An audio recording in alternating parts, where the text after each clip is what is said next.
बिस्मिल्लाहिर्रहमानिर्रहीम। अज़ीज़ तलबा व तालिबात, पंजाब यूनिवर्सिटी ने MA MSc में और BA BSc ऑनर्स में एडमिशन्स का आगाज़ किया हुआ है। इस वक्त स्टूडेंट्स का सब्जेक्ट चूज़ करने में काफ़ी मुश्किलात पेश आ रही हैं। तलबा तालिबात का क्वेश्चन है कि सर आप हमें गाइड करें कि हम कौन सा सब्जेक्ट रखें। तो इस सिलसिले में मैंने मुख्तलिफ डिपार्टमेंट से एक सिलसिला शुरू किया है कि आप उनके सब्जेक्ट कैसे चूज़ कर सकते हैं, उस सब्जेक्ट की अफादियत क्या है, उस सब्जेक्ट में जॉब्स अपॉर्चुनिटी क्या हैं, उस जॉब जो वो सब्जेक्ट होगा उसको आप किस तरह अपने फील्ड के लिए ले सकते हैं। तो इस सिलसिले में मैंने मुख्तलिफ प्रोफेसर से यूनिवर्सिटी या पंजाब में जो डिफरेंट डिपार्टमेंट्स में हैं उनसे मैं बातचीत कर रहा हूं और मैं उनकी वीडियोस शेयर कर रहा हूं। आप उनको ज़रूर देखें ताकि आपको पता चले कि आपने उन सब्जेक्ट को कैसे चूज़ करना है। शुक्रिया। बिस्मिल्लाहिर्रहमानिर्रहीम। नाज़रीन, जैसे आपको पता है कि यूनिवर्सिटीज़ में एडमिशन्स ओपन होने को हैं और बच्चे अपने BA BSc के एग्ज़ाम्स और FA FSc के एग्ज़ाम से फ़ारिग हो रहे हैं, उनके रिज़ल्ट्स आ रहे हैं और बच्चों के लिए भी और वालिदैन के लिए भी सबसे इम्पॉर्टेंट मरहला जो सा है उनके फ्यूचर एकेडमिक करियर को चॉइस करना है। और पर्टिकुलरली जो FA FSc की स्टेज है ये बहुत इम्पॉर्टेंट स्टेज है जहाँ पे बच्चे को करियर गाइडेंस इस तरीके से मिलनी चाहिए कि जहाँ पे उसका एप्टीट्यूड है, जहाँ पे उसकी अपनी पर्सनल चॉइस है, लाइकिंग डिसलाइकिंग एग्जिस्ट करती है, उस लिहाज से वो अपने करियर में ग्रो करे और तभी वो एक फ़ाल शहरी बन सकेगा और माशरे में पॉजिटिवली कंट्रीब्यूट कर सकेगा। एंड मोर इम्पॉर्टेंटली इस चीज़ के बहुत ज़्यादा इम्पेक्ट है एक इंसान की अपनी पर्सनैलिटी पे। तो इस लिहाज से एक सीरीज़ ऑफ डिस्कशंस जारी हैं डिफरेंट सब्जेक्ट्स के रेफरेंस से। तो आज हमारे पास जो मेहमान हैं is professor doctor Ahmad Bilal. He is professor at college of art and design university of the Punjab और he has done his PhD from Nottingham Trent University. Speciality इनकी जो सी है फ़िल्म मेकिंग है और इनका तकरीबन 20 साल तजर्बा है इस कॉलेज के अंदर और बहुत सीनियर फैकल्टी मेंबर हैं वहाँ पे। इसके साथ आपको बताता चलूँ कि हमारा college of art and design Punjab university का ये इलामा इकबाल हमारे ओल्ड कैंपस में मौजूद है। तो आज हम डॉक्टर साहब से डिफरेंट टॉपिक्स पे बात करेंगे ताकि बच्चे कुछ एडवाइस हासिल कर सकें कि उन्होंने अपने करियर में किस तरीके से ग्रो करना है और जो बच्चे आर्ट एंड डिज़ाइन को अपना करियर चॉइस करना चाहते हैं उनके जहन में जो सवालात हैं उनके जवाबात मिल सकें। तो डॉक्टर अहमद बिलाल, वेलकम। वालेकुम सलाम। Will continue with very precise questions.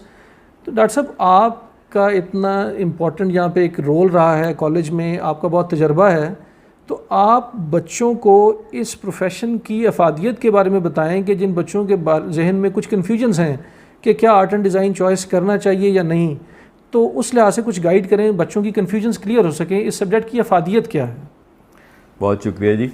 असल में जो हमारा जो मुल्क है, जो माशरा है, उसमें ज़्यादातर ये समझा जाता है कि जो मेन फील्ड्स हैं, जैसे मेडिकल में लोग जाते हैं या लोग इंजीनियरिंग में जाते हैं या लॉ का जो फील्ड है वो ज़रा समझा जाता है कि स्पेसिफ़िक फील्ड्स हैं जिसमें लोग समझते हैं कि उनका करियर है और वो लोगों को पता होता है, इसलिए उसमें सहूलत भी होती है, कोई ना कोई बड़ा उस फील्ड में होता है जिस वजह से वो जो स्टूडेंट्स हैं वो प्रेफर करते हैं कि उसी फील्ड में चले जाएँ जिसमें पहले से कोई फैमिली मेम्बर मौजूद हो। तो हमारा जो फील्ड है उसमें ज़रा वैसे ही शुरू से ही लोग कम इसमें आए, क्योंकि शुरू से ही समझा नहीं गया कि ये जो फ़ाइन आर्ट्स है जिसमें painting, graphic design, textile design और आर्किटेक्चर और इस तरह के जो सब्जेक्ट्स हैं इनको इतनी अहमियत उस तरह से माशरे में, क्योंकि माशरे की एक सोच होती है उसके अंदर उस तरह से पजीराई ना मिलने की वजह से शायद ये समझा जाता है कि शायद इनमें उस तरह की जॉब्स नहीं हैं या क्या नहीं। लेकिन बहुत अच्छा है ये सेशन इस हवाले से कि हम ये बता सकते हैं अपने स्टूडेंट्स को और बच्चों को और जो भी हमारे आने वाले लोग हैं कि ये वो फील्ड्स हैं जो फ्यूचर के फील्ड्स हैं। क्योंकि अब देखिए कि जिस तरह आपने देखा कि अगर आप जब हम लोग मौजूद थे मतलब 99-98 में एक चैनल था, TV चैनल जो था। अब आप देखें कि 2000 में मीडिया बूम आया और 2001 में, और फिर अब आज देखें तो 100 चैनल्स हैं और अब ये जो सोशल नेटवर्क्स ये पूरे जो बन गए हैं माशरे में, तो इसकी वजह से एक पूरा फील्ड बन गया एक नया। तो ये भी फील्ड आर्ट का है। इसी तरह आर्ट के जितने भी ये एड एजेंसीज़ हैं या मीडिया हाउसेस हैं या बल्कि अब तो ये हुआ है कि हर जो इदारा है उसके अंदर आर्ट और डिज़ाइन के लोगों की जो है वो ज़रूरत मौजूद है। बिल्कुल ठीक। डॉक्टर साहब आपने काफ़ी सारे सब्जेक्ट्स के नाम लिए हैं। So one thing is clear, बच्चों के जहन में ये क्लियर हो चुका होगा कि fine arts is not just painting, it is much more than that. और जॉब अपॉर्चुनिटी के लिहाज से आप क्या समझते हैं कि पाकिस्तान में जो मार्केट अपॉर्चुनिटीज़ हैं वो कैसी हैं, और पर्टिकुलरली पोस्ट पैंडमिक सिनेरियो में आप क्या समझते हैं कि लोग जिनसे हैं जो इस प्रोफेशन को चॉइस करें वो किस तरह ग्रो कर सकते हैं इसमें एंटरप्रेन्योरल जो सा पोटेंशियल है वो कितना है?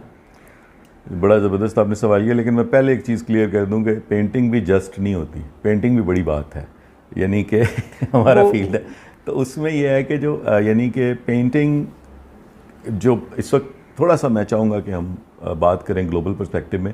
जब ग्लोबल विलेज की शक्ल हम देखते हैं तो उसके अंदर जो मॉडर्न अगली जो शक्ल है उसमें वो सोसाइटीज़ या वो माशरे सर्वाइव करेंगे जिसमें क्रिएटिविटी होगी। यानी अब जो अगली शक्ल है ग्लोबल विलेज की वो क्रिएटिव विलेज की शक्ल है। तो पेंटिंग वाले लोग या डिज़ाइन वाले लोग या टेक्सटाइल डिज़ाइन या ये जो भी फील्ड्स हैं इसमें क्रिएटिविटी तो मस्ट है। तो बेसिकली यानी कि फ़िल्म मेकिंग आप देख लें या कोई भी ये जो इवन ये जो मीडिया हम इस्तेमाल करें तो ये आहिस्ता आहिस्ता आप देखेंगे कि तमाम डिसिप्लिन्स का सेंटर बनता जाएगा। और बेसिकली जो क्रिएटिविटी है ना वो हर डिसिप्लिन के अंदर उसकी ज़रूरत बढ़ती चली जाएगी और वही लोग फिर उसमें सर्वाइव करेंगे जो उस क्रिएटिविटी के साथ अलाइन होंगे। जैसे आपका ये चैनल है जो देखिए कि ये सबसे पहले इस फील्ड में सबसे पहले अलाइन होने वाले क्रिएटिविटी के साथ और मॉडर्न टेक्नोलॉजी के साथ और मीडिया के साथ और सोशल मीडिया के साथ, तो उसके साथ ये जुड़ना जो है ये बड़ा ज़रूरी हो गया अब इस वक्त। डॉक्टर साहब एक मिसकंसेप्शन एग्जिस्ट करती है जो बच्चे हैं जिन्होंने अपने करियर को चॉइस करना होता है या जनरल इवन पब्लिक में भी पेरेंट्स की हद तक भी कि फ़ाइन आर्ट्स के अंदर अगर आपने फ़ाइन आर्ट्स के प्रोफेशन को चॉइस करना है तो you have to have background of fine arts in your previous qualifications. तो क्या ऐसी चीज़ को एग्जिस्ट करती है? फ़ाइन आर्ट्स में एलिजिबिलिटी है क्या? फ़ाइन आर्ट्स में एलिजिबिलिटी इतनी है कि आपको फ़ाइन आर्ट्स का शौक़ है और आप ड्राइंग अच्छी करते हैं। ड्राइंग हमारी बेसिक रिक्वायरमेंट है। उसके अलावा आपने कुछ भी अगर किया है किसी भी फील्ड में आप हैं तो आप, क्योंकि होता ही है कि पेरेंट्स को पता ही नहीं होता तो वो किसी भी फील्ड में चले जाते हैं क्योंकि उनको लगता है कि इंजीनियरिंग में चले गए या प्री इंजीनियरिंग में या प्री मेडिकल में या जनरल साइंस में, जहाँ भी वो जाएँ शुरू में, क्योंकि उन्हें अंदाज़ा ही नहीं है। लेकिन अगर उनकी ड्राइंग अच्छी है और वो समझते हैं कि हमारे पास ये स्किल है, because this is an extra skill, ये गॉड गिफ्टेड है। ड्राइंग आप सीख नहीं सकते उस तरीके से, आपके अंदर होती है। तो if you have that capability of drawing तो फिर आप आ जाएँ इसमें। खुले दरवाजे हैं जी, सब सारे फील्ड के कोई भी इसमें आ सकता है। ड्राइंग अच्छी हो, आपके पास पोर्टफोलियो अच्छा है, आपको पता है मैं ड्राइंग कर सकता हूँ, अगर आप कर सकते हैं आप छा जाएंगे दुनिया में। डॉक्टर साहब जिस तरह एफएससी लेवल पे बच्चे जिस वक्त बैचलर्स में दाखिला लेना चाह रहे हैं तो उन्होंने भले प्री इंजीनियरिंग की हो, प्री मेडिकल हो, आईसीएस हो, आईकॉम हो, वट एवर कॉम्बिनेशन इज़, वो यहाँ पर एडमिशन के लिए एलिजिबल हैं प्रोवाइडेड उनके अंदर पेंटिंग की क्रिएटिव स्किल्स हों। जी बिल्कुल। और पेंटिंग भी नहीं, सिंपल स्केचिंग, पेंसिल पकड़ के अगर आप अच्छा ड्रॉ कर लेते हैं, कैरिकेचर बनाते हैं, कोई आप ग्लास देखा आपने बना लिया, कोई फेस देखा आपने बना लिया, कोई जैसे कार्टून कैरेक्टर्स आपने बना लिए। बच्चों में स्किल होती है, ये वो बचपन से होती है, उनको पता होता है, पेरेंट्स को पता होता है यार ये ड्रॉ कर लेता है, चेयर अच्छी ड्रॉ कर लेता है, पर्सपेक्टिव की उसको समझ है, उसको पता है दूर की चीज़ छोटी है, करीब की चीज़ बड़ी है। तो ये जो आँख उसकी देख रही है, ये गॉड गिफ्टेड है। तो इसको, ये बस एक स्किल है। ये अगर स्किल आपके पास है, आपने बीकॉम किया, आपने बीएससी की है, आपने एफएससी की है, बेसिकली तो इंटरमीडिएट के बाद आते हैं लोग, तो एफएससी, आईकॉम या कोई भी और सब्जेक्ट, एफए आपने किया है सिंपल, आप या उसके इक्विवेलेंट, तो आप आ सकते हैं। तो डॉक्टर साहब एमए फाइन आर्ट्स है उसके लिए बच्चे जिनसे हैं जो इस करियर में से प्रोग्रेस करके गए हैं आपके पास, वही एलिजिबल हैं या सिंपल बीए, बीएससी किसी भी कॉम्बिनेशन के साथ जिनके पास स्केचिंग की स्किल हो वो भी आ सकते हैं? नहीं, मास्टर्स का जो कोर्स है उसके लिए ज़रूरी है कि बैचलर में आपके पास फाइन आर्ट्स हो, आपने बैचलर फाइन आर्ट्स पढ़ा हो। आपको जो मतलब जो बीए में या बीए में आपके पास फाइन आर्ट्स होना ज़रूरी है। बीए में फाइन आर्ट्स से रिलेटेड कोई भी आपने पढ़ा है सब्जेक्ट उससे रिलेटेड, तो फिर आप एमए में आ सकते हैं, फिर आप आ सकेंगे। सो ये एलिजिबिलिटी भी क्लियर होगी बच्चों के जहन में जो था है कि शायद हमने प्री इंजीनियरिंग रख ली है या फॉर सम रीजंस कोई और सब्जेक्ट रख लिया तो अब हम फाइन आर्ट्स में नहीं जा सकते। एफए लेवल पे खुले दरवाजे हैं, लेकिन बीए लेवल पे फिर नहीं, क्योंकि अगर एफए के बाद बीए में फाइन आर्ट्स रखा है तभी एमए का दरवाज़ा खुला है। वरना एमए का दरवाज़ा फिर नहीं उस तरह खुलता। इसके साथ डॉक्टर साहब एक लिंक्ड क्वेश्चन है कि चले ये तो हो गया, बच्चों को एक एडवाइस मिल गई कि उनके पास बाइंडिंग्स नहीं है कोई भी एफएसी लेवल पे, वो ज्वाइन कर सकते हैं आके फाइन आर्ट्स को। क्यों करना चाहिए उन्हें ज्वाइन? क्या अट्रैक्टिव चीज़ है इस प्रोफेशन के अंदर? क्या फ्यूचर में जो उनकी ब्रेड एंड बटर की नीड हैं उस लिहाज से, उनकी क्रिएटिव स्किल्स के लिहाज से, उनकी पर्सनैलिटी की ग्रूमिंग के लिहाज से आप क्या समझते हैं कि why to choose this profession?